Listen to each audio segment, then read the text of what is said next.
Hello everyone, welcome back to my channel.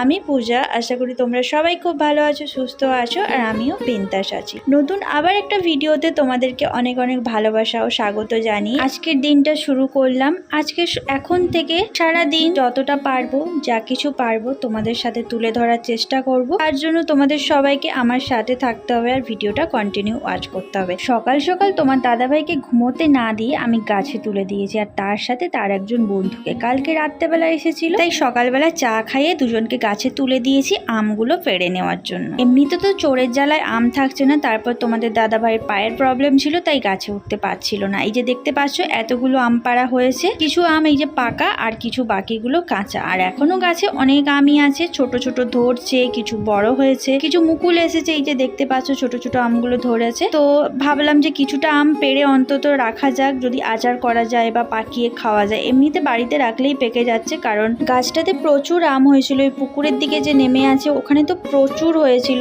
ওই পুকুর পরিষ্কার করতে আসার সময় অনেক আম পেড়ে নিয়ে চলে গেছে। আর বাকি এই যে দেখতে পাচ্ছ এই কটা আমি এই সিজনে আমরা পেড়েছি।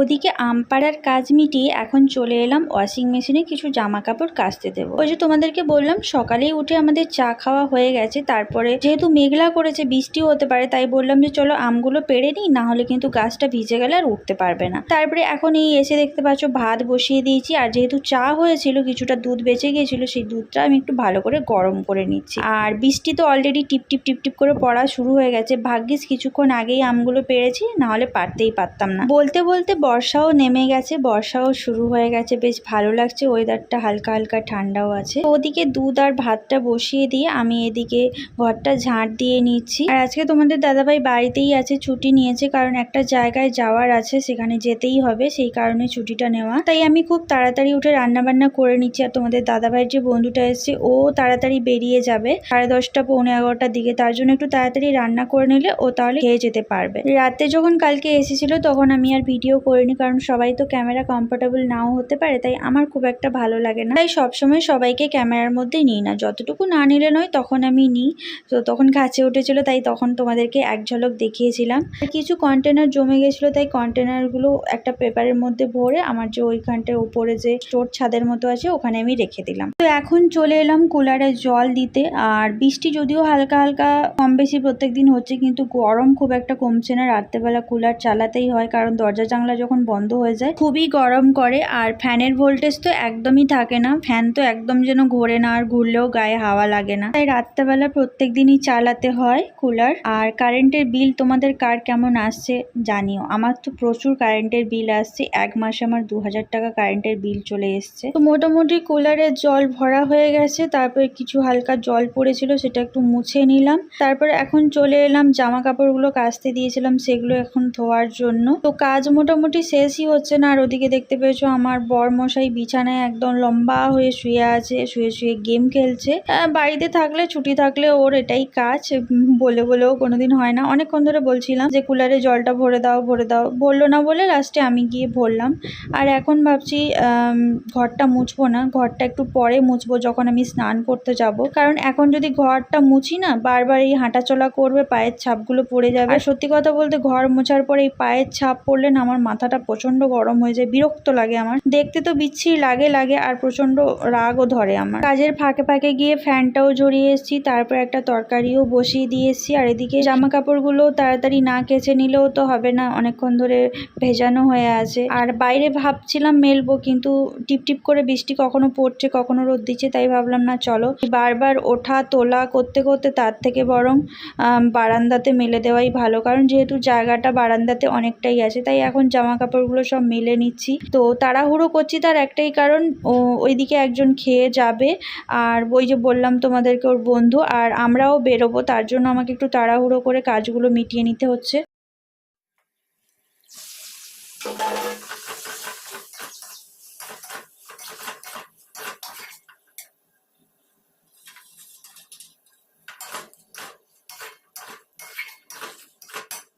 এই যে দেখতে পাচ্ছ চিংড়ি মাছের মালাইকারিটা এদিকে ফুটছে, আর ওটা যে দেখেছিল ওটা নারকেলের দুধ। তোমরা এমনি ভেবো না যে নর্মাল লিকুইড দুধ, ওটা নারকেলের দুধটা ছিল। আর এটা হচ্ছে থালকুনি শাকের বড়া, যেটা আমার প্রচন্ড ভালো লাগে। এই যে দেখো রান্না বান্না কমপ্লিট, ওভেন টোভেন মুছে সিঙ্কে যা বাসন ছিল সব ধুয়ে নিয়েছি। আর আজকে দেখো কি রান্না হয়েছে, এটা তো চিংড়ি মাছের মালাইকারি বুঝতে পারছো, আর এখানটা হচ্ছে থালকুনি শাকের বড়া, আর হচ্ছে এটা হচ্ছে লাউ দিয়ে ডাল, অল্প একটু লাউ ছিল সেটা দিয়ে একটু ডাল করলাম। আর এটা হচ্ছে ভোলা মাছের টক, কালকে করেছিলাম ভোলা মাছের টকটা, তো সেটা দু পিস আর একটা মাথা ছিল, সেইটাকে টকটাকে আবার একটু ফুটিয়ে নিলাম। বেসিক্যালি আজকে রান্না হয়েছে এই তিনটে, চিংড়ি মাছের মালাইকারি, থালকুনি শাকের বড়া, ডাল। আর এই আলুটা সকালে যে সেদ্ধ করেছিলাম পান্তার জন্য একটা রেখে দিয়েছি, নাহলে বেশি হয়ে যেত, তো ভাবছি এটা দুপুরবেলা মেখে নেব। তো এই জাস্ট তরকারিগুলো নামালাম আর এইদিকে এগুলো মুছলাম, তাই ভাবলাম তোমাদের সাথে একটু শেয়ার করে নিই। এগুলো গরম আছে, হালকা করে একটু ঝুড়িগুলো ঢাকা দিয়ে দেবো, নাহলে পোকামাকড় পড়ে যেতে পারে। তো চলো, এটাই হচ্ছে আজকে আমাদের লাঞ্চ মেনু। সকাল থেকে সেই যা ব্যস্ত ছিলাম বন্ধুরা, কি বলবো, একটু জল খাওয়ারও সময় পাইনি, ছুটে যেন কাজ করতে হচ্ছিল। এদিকে রান্না তাড়াতাড়ি করতে হবে, সেদিকে বাকি কাজকর্ম করতে হবে, সেদিকে দেরি হয়ে যাচ্ছে, বেরোতে হবে। খাওয়ার পর থেকে জল খাওয়ার সময় হয়নি, এক দুবার জল খেয়েছিলাম, তারপরে আর খাওয়া হয়নি। আর আমার শরীরে জল কম হয়ে গেলে প্রচণ্ড শরীরটা খারাপ করে। আপাতত রান্না বান্না সব কমপ্লিট, ঘরদোরগুলো মুছে নিয়েছি, জামা কাপড়গুলো তো সকালেই কেচে নিয়েছি তোমরা দেখেছো। এখন এবারে স্নানটা করব। আর একজনকে দেখো, আর একজনের এই যে একটাই ডিউটি, শয়ন। আমার ভালো লাগে না এইসব মানুষদেরকে আমি দেখতে পাই না, সত্যি কথা বলতে আমার প্রচণ্ড চোখ খচখচ করে। যারা এই অকম্মার মতো শুয়ে থাকে সারাক্ষণ, ঠিক আছে, তারপরে মোবাইল নিয়ে পড়ে থাকে, তাদেরকে আমি সত্যি কথা বলতে সহ্য করতে পারি না। আর আমার কপালেই জুটেছে। যাই হোক, এই হচ্ছে ব্যাপার। স্নান করব। তুমি কি স্নান করবে না? কখন? এ বেলায় হবে না ও বেলা?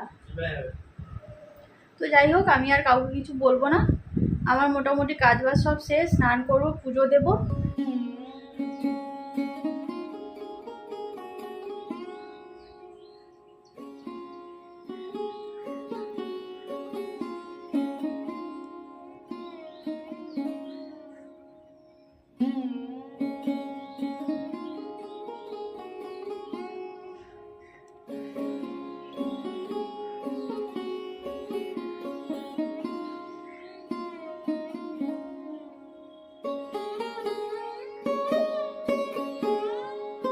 গুড ইভিনিং বন্ধুরা। তো দুপুরের পরে তোমাদের সাথে আর কোনো কথা হয়নি, কারণ তোমাদেরকে বলেছিলাম আমরা একটা জায়গায় যাব। তো সেখান থেকে আসার পরে এখন সন্ধেবেলা বসেছিলাম, তোমাদের দাদা ভাই দেখো আমাকে সবুজ চুড়ি পরিয়ে দিচ্ছে। সবাই তো জানো শ্রাবণ মাস তো অনেকদিন আগেই পড়ে গেছে, কিন্তু আমার শ্রাবণ মাসের প্রথমেই পড়া হয়নি, অ্যাকচুয়ালি আমি পড়িনি। হঠাৎ করে তোমাদের দাদা ভাই এটা কালকে রাতেই নিয়ে এসে রেখেছে, কিন্তু আমি জানতাম না। ও দোকানে গিয়েছিল আমার ফেস ওয়াশটা শেষ হয়ে গেছে আনার জন্য, যেহেতু পরিচিত দোকানদার ছিল তো ওকে বলেছে যে শ্রাবণ মাস পড়ে গেছে, বউকে সবুজ চুড়ি কিনে দিয়েছিস? তো বললো যে না জানি না। তো সেই জন্য দোকানদারই ওকে দিয়েছে, তো ও সেই জন্য কিনে নিয়ে এসেছে। এক বাক্স সবুজ চুড়ি কিনে নিয়ে এসছে, মানে 24টা চুড়ি, আর তার সাথে সবুজ টিপ, দুপাতা আর একটা লাল টিপ, সেটাও তোমাদেরকে আমি দেখাবো। তো এখন সেটাই আমাকে নিজে হাতে চুড়িগুলো পরিয়ে দিচ্ছে। সত্যি কথা বলতে এই ছোট ছোট মুহূর্তগুলো না সত্যি আমার খুব ভালো লাগে। এই যে মনে করে ভালোবেসে নিয়ে এসে নিজে থেকে পরিয়ে দিচ্ছে, এটা মুখে বলে বোঝাতে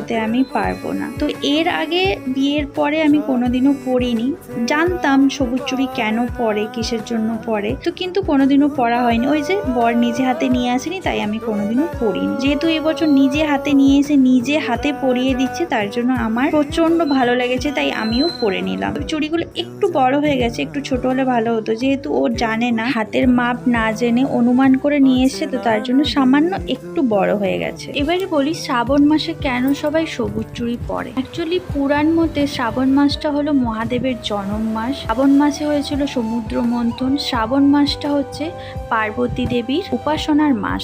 তো সব মিলিয়ে শ্রাবণ মাসটা হচ্ছে একটা শুভ মাস। এই শ্রাবণ মাসেই তপস্যা করে পার্বতী মহাদেবকে লাভ করেছিলেন। এই পুরো শ্রাবণ মাস জুড়ে পার্বতী দেবী মনোরম সবুজাভ পরিবেশে মহাদেবের জন্য আরাধনা করেছিলেন। তিনি তখন সবুজে সমারোহ পোশাক, সবুজ চুড়ি পরিধান করেছিলেন। শাস্ত্র মতে সবুজকে সৌভাগ্যের প্রতীক বলে মনে করা হয়। সবুজ থেকে পজিটিভ এনার্জি আসে, আর সবুজ হচ্ছে ভাগ্য খুলে যাওয়ার একটি রং। এই সবুজ রং হলো সুখ সমৃদ্ধির প্রতীক, আর এই সবুজ রং হলো বাবা ভোলানাথ প্রিয় রং, কারণ মহাদেব স্বয়ং প্রকৃতির সারল্যতাকে খুব ভালোবাসে। তাই শ্রাবণ মাসে মহাদেবকে সন্তুষ্ট করতে বিবাহিত মেয়েরা সবুজ কাঠের চুড়ি পরিধান করে। আমি যতটুকু বই পড়ে জেনেছি বা শুনেছি ততটুকুই তোমাদের সাথে শেয়ার করলাম। যদি কোনো ভুল বলে থাকি তাহলে তোমরা অবশ্যই আমাকে মার্জনা করবে।